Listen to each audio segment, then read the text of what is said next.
প্রেমময় আসক্তির লেখিকা নন্দিনী চৌধুরী পর্ব 2। রুমে বসে জামা কাপড় গোছাচ্ছে রোদেলা। আজকেই সে ঢাকা যাবে। রাফসান তাকে দিয়ে আসবে। প্রথমে ওর একটু আপত্তি করছিল রোদেলা একা কিভাবে থাকবে, কিন্তু পরে রোদেলা তাদের রাজি করায় যে ও ওর বন্ধুদের সাথে থাকবে। রোদেলা জামা কাপড় গুছিয়ে রেডি হয়ে নিচে চলে আসলো রোদেলা। মা বাবার থেকে বিদায় নিয়ে বাহিরে এসে গাড়িতে বসলো সে। রাফসান গাড়ির সিট বেল্ট লাগিয়ে দিয়ে গাড়ি চালাতে শুরু করলো। প্রায় 5 ঘন্টা পর তারা ঢাকায় এসে পৌঁছালো। রাফসান রোদেলাকে নিয়ে মেডিকেল কলেজের ভিতরে আসলো। এসে সোজা চলে গেল প্রিন্সিপালের রুমে। সেখানে গিয়ে রোদেলাকে ভর্তি করে দিল। এরপর রোদেলাকে নিয়ে ওর হোস্টেলের রুমে নিয়ে গেল। সেখানে আগে থেকে রোদেলার 3 বান্ধবী মুন, রুবা আর কাসফিয়া আছে।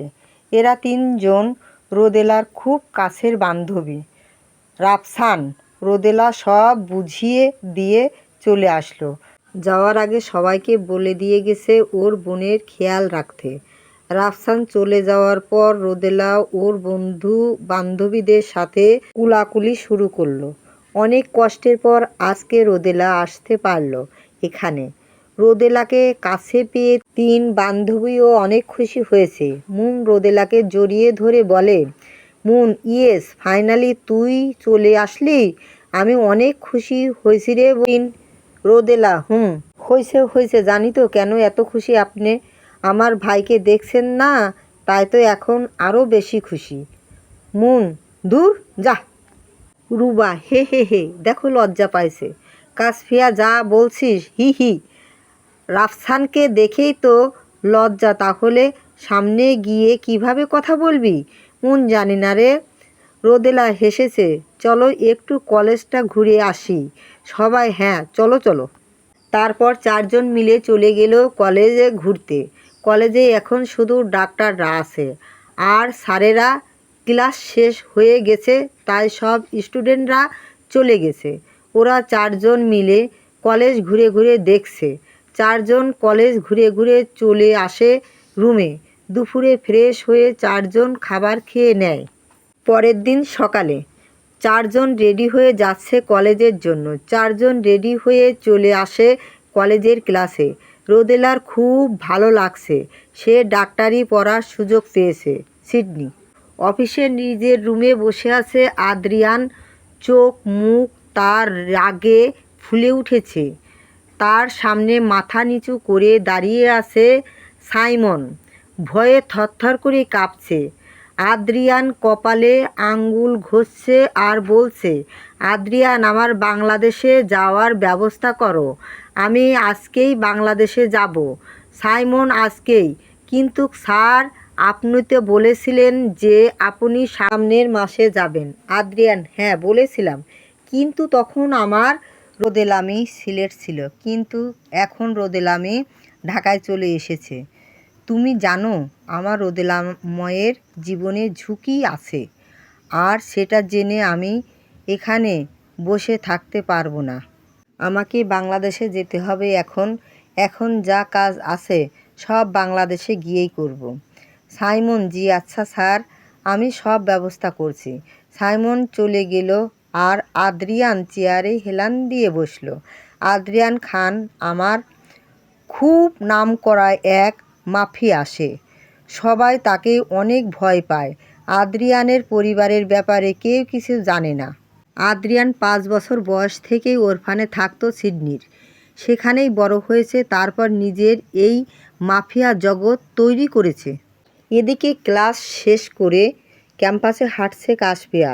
মুন, রোদেলা আর রুবা গেছে লাইব্রেরিতে। কাসফিয়া হাঁটছে আর চিপস খাচ্ছে। তখন কোথা থেকে একটা বল এসে পড়ল ওর চিপসের প্যাকেটের উপর, আর সব চিপস গেল পড়ে। এটা দেখে কাসফিয়ার রাগ উঠে গেল। কাসফিয়া পেছনে ঘুরে দেখে একটা ছেলে দৌড়ে ওর কাছে আসছে। ছেলেটা দৌড়ে ওর কাছে এসে বলে, ছেলেটা, সরি মিস, আপনার গায়ে বল লাগেনি তো? কাশপিয়া, আমার গায়ে বল লাগেনি, কিন্তু আপনার এই বলের জন্য আমার চিপস তো পড়ে গেল। এখন এর ক্ষতিপূরণ কে দেবে? ছেলেটা, সরি মিস। কাশপিয়া শরীরের খেতা মারি, আমার এই চিপসের ক্ষতিপূরণ দেন। আমার এই চিপসগুলো আমার পেটে যাওয়ার কথা, তা না দেখুন সেগুলো মাটিতে গোড়াগড়ি খাচ্ছে শুধু আপনার এই বলের জন্য। এখন আমার পেটে যাবে কিভাবে? ছেলেটা কাশপিয়ার কথা শুনে অবাক হয়ে যায়।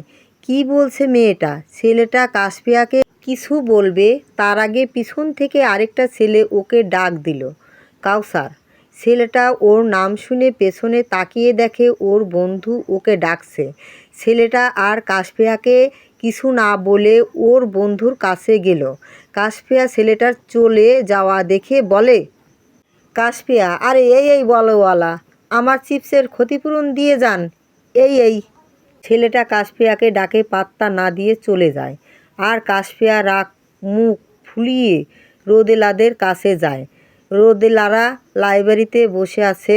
কাশপিয়া এসে থাপস করে বসে পড়ে। কাশপিয়াকে এত রেগে থাকতে দেখে রোদেলা বলে, রোদেলা, কিরে তোর আবার কি হইল? কাশপিয়া, বলিস না আর, একটা কাওয়ার সাথে সকালবেলা দেখা হলো। Moon Kayah. কাশপিয়া, হ্যাঁ কাওয়া, কি সুন্দর আমি চিপস খাচ্ছিলাম, কোথা থেকে এসে ওই কাওয়াটা আমার চিপসগুলো ফেলে দিল, আমি আর খেতে পারলাম না। রোদেলা, তাই বলে তুই তাকে কাওয়া বলছিস? কাশপিয়া, হ্যাঁ, তার নাম কাউসার, আমি কাওয়াই বলবো। রুবাই, এই মেয়েটাও না পুরো। আচ্ছা চলো হোস্টেলে যাই। রোদেলা, হ্যাঁ চলো। ওরা সবাই হোস্টেলে চলে আসে। দুপুরের খাবার রোদেলা মুন মিলে বানায়। তারপর ওরা সবাই খাবার খেয়ে নেয়। নিজের রুমে বসে আদ্রিয়ান রেডি হচ্ছে এয়ারপোর্টে যাওয়ার জন্য। আজকেই সে বাংলাদেশে যাবে। তার রোদেলাময় জীবনে সে ঝুঁকি নেবে না। আদ্রিয়ান গাড়িতে করে এয়ারপোর্টে আসলো। সব কাগজপত্র জমা দিতে ভিসা পাসপোর্ট নিয়ে প্লেনে বসলো। আদ্রিয়ান রোদেলাময়ের, আমি আসছি, খুব তাড়াতাড়ি আসছি। তোমার আদ্রিয়ান আসছে তোমার কাছে, খুব তাড়াতাড়ি আমাদের দেখা হবে। রোদেলাময়ে চেয়ারে বসে আছে একটা লোক, হাতে তার আদ্রিয়ানের ছবি। লোকটা নিজের মুখের কোণে বাঁকা হাসি রেখে বলে, তুই আমার ছেলে হয়ে আমার সাথে শত্রুতা করছিস? আমার রক্ত তুই, কিন্তু সেই আমার সাথেই তুই শত্রুতা করলি। যাই হোক, আমার পথের বাধা তুই, তোকে আমি দেখে নেব আদ্রিয়ান।